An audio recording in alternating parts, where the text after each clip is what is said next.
He entered quietly, head down, slipping into the back row as the lights dimmed and the first notes of the graduation ceremony played. No one greeted him. No one even turned. Just an old man in a wrinkled thrift store suit, hoping to go unnoticed. He sat alone, hands folded in his lap, eyes fixed on the stage. Around him, parents adjusted ties, clutched bouquets, and whispered with pride. A woman 2 seats over leaned toward her husband, murmuring, "Does he even belong here?" Her husband just shrugged. But that man, unseen and uninvited, had spent decades working night shifts, skipping meals, and walking through storms to raise the girl now stepping onto the stage. No title, no accolades, just quiet, unshakable sacrifice. And then, mid-speech, she paused. Her voice trembled. Slowly, she raised her hand and pointed through the crowd. "That man," she said, her eyes locked on him, "is the reason I'm standing here today." Welcome to the Veteran Voices. Before we continue with this emotional story, tell us in the comments from which city in the world are you watching this video today. And if you think stories like this need to be heard, hit that subscribe button to support the channel. We're growing every day, and I sincerely thank you for being a part of it. The graduation ceremony at Westfield High School was the kind of celebration that transformed the school's modest auditorium into something that felt grand and important. Families filled every seat, their faces glowing with pride as they prepared to watch their children receive diplomas that represented years of hard work and sacrifice. Henry Martinez adjusted his tie for the 100th time as he made his way to the back row of the auditorium. At 74 years old, he moved slowly, his arthritis making each step deliberate and careful. The suit he wore was clean and pressed, but it was clearly a hand-me-down that had never quite fit properly. The jacket was too large across his shoulders, and the pants were hemmed unevenly, giving him the appearance of someone who was trying his best but falling short of the polished image most parents projected. As he settled into a seat in the very last row, Henry was acutely aware of how different he looked from the other family members around him. The mothers wore designer dresses and carried expensive handbags. The fathers sported well-tailored suits and confident smiles. Everyone seemed to belong to a world he had only glimpsed from the outside, a world of financial security and social connections that had always been beyond his reach. Henry had arrived at the school 40 minutes early, but he had spent most of that time sitting in his 15-year-old pickup truck in the parking lot, gathering the courage to walk inside. He knew he looked out of place, and he worried that his presence might somehow diminish what should be a perfect day for his granddaughter Maria. The whispers started almost immediately after he took his seat. A woman in the row in front of him turned to her companion and spoke quietly. "Who is that old man? He doesn't look like he belongs here." Her friend glanced back and shrugged. "Maybe he's maintenance staff. Sometimes they let the janitors watch the ceremonies." Another parent, a well-dressed father in an expensive suit, noticed Henry's appearance and made his own assumptions. Probably confused, he murmured to his wife, "These older folks sometimes wander into the wrong places. Security should probably check on him." Henry heard every word, but he had long ago learned to absorb such comments without reaction. He had spent the last 8 years being judged by people who saw only his second-hand clothes and calloused hands, never bothering to learn the story behind his modest appearance. He simply folded his hands in his lap and focused on the stage where his granddaughter would soon stand. The ceremony began with the traditional processional. Faculty members in academic robes filed onto the stage while the school band played ceremonial music. Henry straightened in his seat, his eyes scanning the line of graduates looking for the familiar face that meant everything to him. When he spotted Maria among the honor students, walking with the confident stride he had watched develop over the years, his heart swelled with a pride so powerful it brought tears to his eyes. She wore her cap and gown with the same dignity she brought to everything in her life, and the honor cords draped across her shoulders represented achievements that Henry had never dared dream possible when he first took her in 8 years ago. Maria Elena Martinez had been 10 years old when her world collapsed. Her parents, Henry's daughter and son-in-law, had been killed in a car accident on a rainy Tuesday evening, leaving behind a traumatized little girl who suddenly had nowhere to go. Henry, who had been working as a night security guard and living in a small one-bedroom apartment, had never hesitated to take her in. That decision had changed everything about his life. He had given up his bedroom so Maria could have privacy and space to study. He had started sleeping on a pull-out couch that hurt his back and made his arthritis worse. He had taken on a second job washing dishes at a local restaurant so he could afford school supplies, clothes, and the 1,000 other things a growing child needed. But Henry had never once complained about the sacrifices. He had seen them as opportunities to give Maria the stable, loving home she deserved. Every sleepless night on the uncomfortable couch, every double shift that left him exhausted, every penny he spent on her education instead of his own comfort had been an investment in her future. As Maria took her place with the other graduates, she spotted her grandfather in the back row. Even from a distance, she could see the pride in his eyes, but she could also sense his self-consciousness about being there. She knew he had agonized over what to wear, spending money they didn't have on a suit that still didn't quite fit because he wanted to look respectable for her special day. The sight of him sitting alone in the back row, surrounded by families who clearly had more resources and social standing, filled Maria with a fierce protective love. This man had given up everything for her, had worked himself to exhaustion to make sure she had every opportunity to succeed, and yet he still worried that he wasn't good enough to be there. The ceremony proceeded through the usual elements. The principal welcomed the families, the school board chairman delivered remarks about the future, and various faculty members recognized outstanding achievements. Throughout it all, Henry sat quietly in his corner, trying to make himself invisible while the whispers continued around him. "He's still there," one parent observed to another. "I wonder if someone should ask him to move. This section is supposed to be for families only." The woman next to her nodded in agreement. "He probably doesn't understand. Some of these older people get confused about where they belong." Henry was painfully aware of their comments, but he refused to let them diminish his joy at watching Maria prepare to receive recognition for her academic excellence. She had maintained a perfect grade point average throughout high school, while working part-time at a local bookstore to help with household expenses. She had been accepted to Stanford University with a full scholarship, an achievement that still seemed impossible to Henry despite all the official letters confirming it. Finally, the moment arrived for the valedictorian address.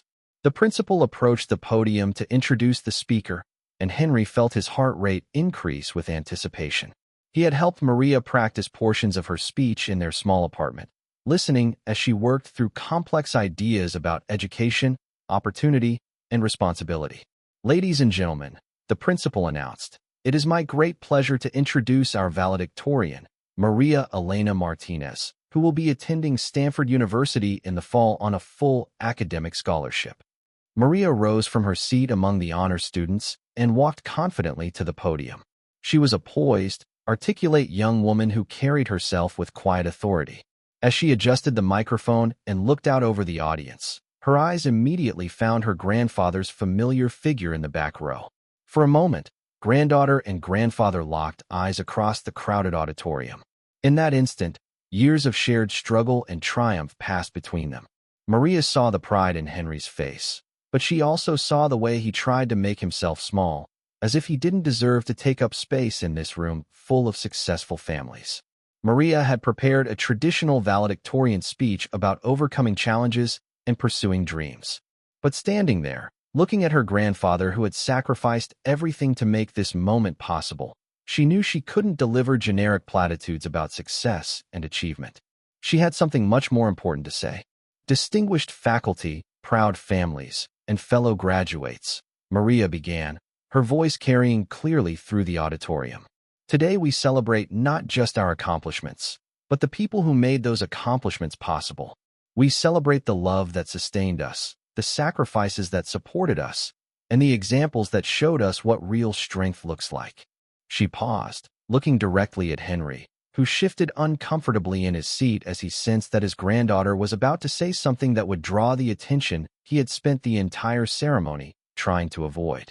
"But before I continue," Maria said, stepping away from the podium and turning to face the back of the auditorium, "I need to acknowledge someone whose presence here today means more to me than any award or recognition I could receive."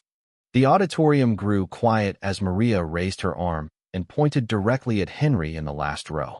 "That man sitting in the back," she said, her voice ringing with emotion, "is my grandfather, Henry Martinez. And he is the reason I'm standing here today. The effect on the auditorium was immediate and dramatic.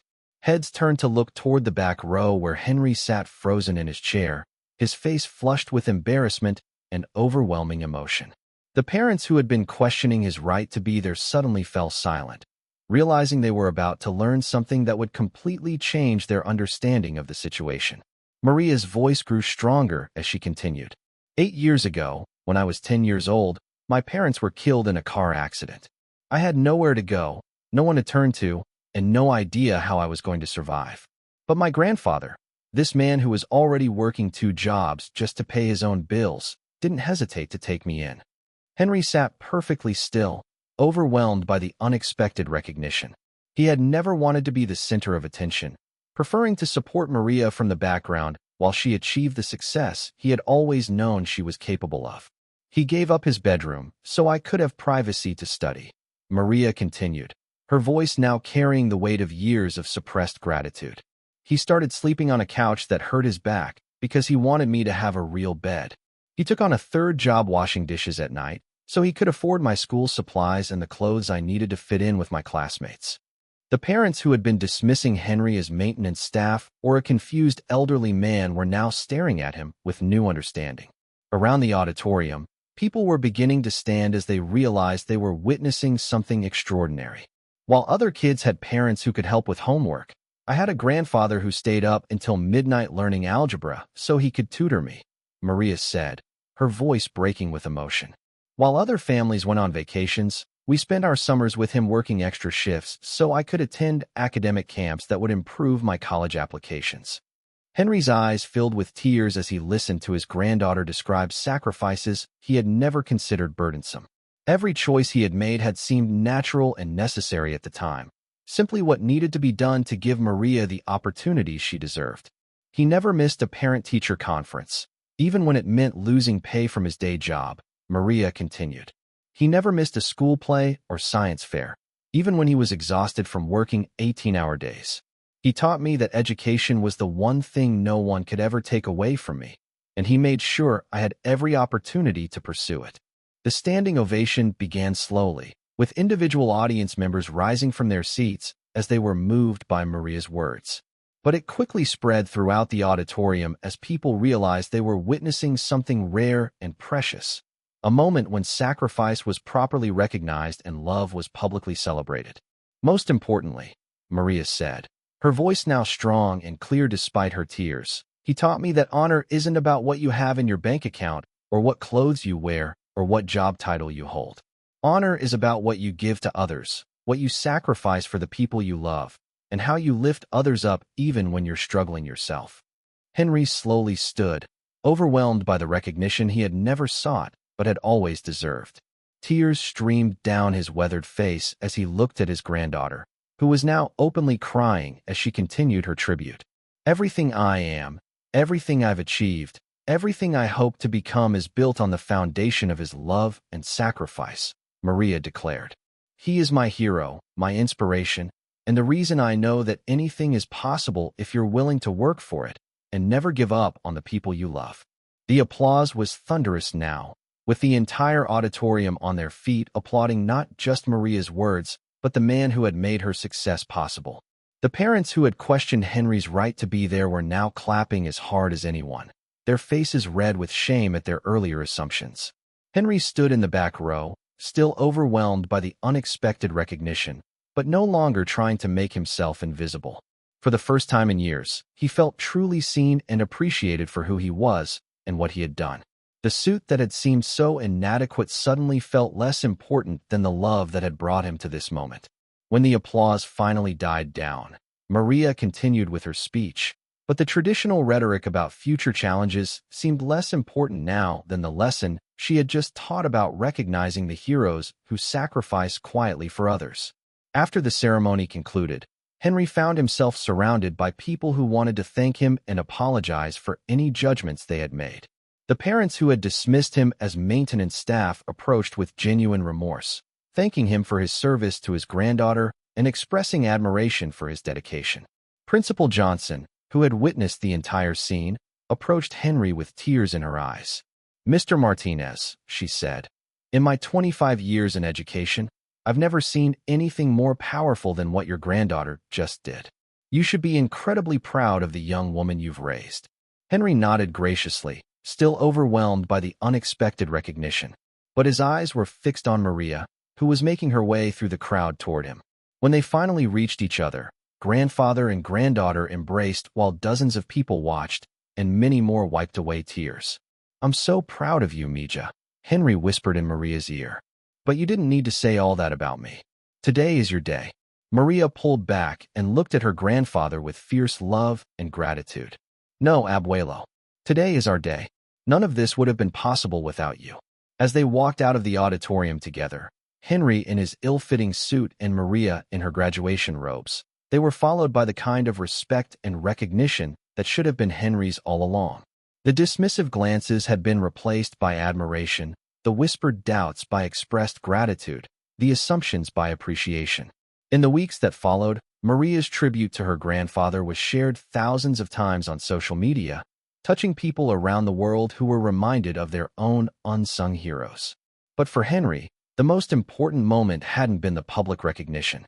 It had been the look of love and pride in Maria's eyes as she honored his sacrifices in front of hundreds of people. Sometimes heroes wear suits that don't fit quite right. Sometimes they sit in the back of rooms, hoping not to be noticed, carrying the weight of sacrifice with quiet dignity. Sometimes they endure assumptions from people who judge them by appearances, who mistake modest circumstances for irrelevance or confusion. But sometimes, if we're very fortunate, someone who loves them enough will step forward and tell us who these quiet heroes really are. Someone will have the courage to point out that the person we're dismissing as unimportant is actually the foundation upon which extraordinary achievements are built. Someone will remind us that behind every success story is often an unsung hero who gave up everything to make that success possible. Henry Martinez never asked for recognition. He never demanded credit for Maria's achievements. He just did what needed to be done, day after day, year after year, because love doesn't calculate cost and sacrifice doesn't keep score. And in that moment when Maria pointed to him in the back row, when she told the world exactly who he was and what he had done, we were all reminded that the most important person in any room might be the one everyone assumes doesn't belong there. This story was brought to you by the Veteran Voices. Before we leave you today, here's our question. Have you ever known someone who never asked for recognition but deserved more than anyone else? Someone whose quiet sacrifices made your achievements possible? Tell us in the comments what they meant to you and how you honor their memory. And if you think stories like this need to be heard, hit that subscribe button to support the channel. We'll see you in the next one.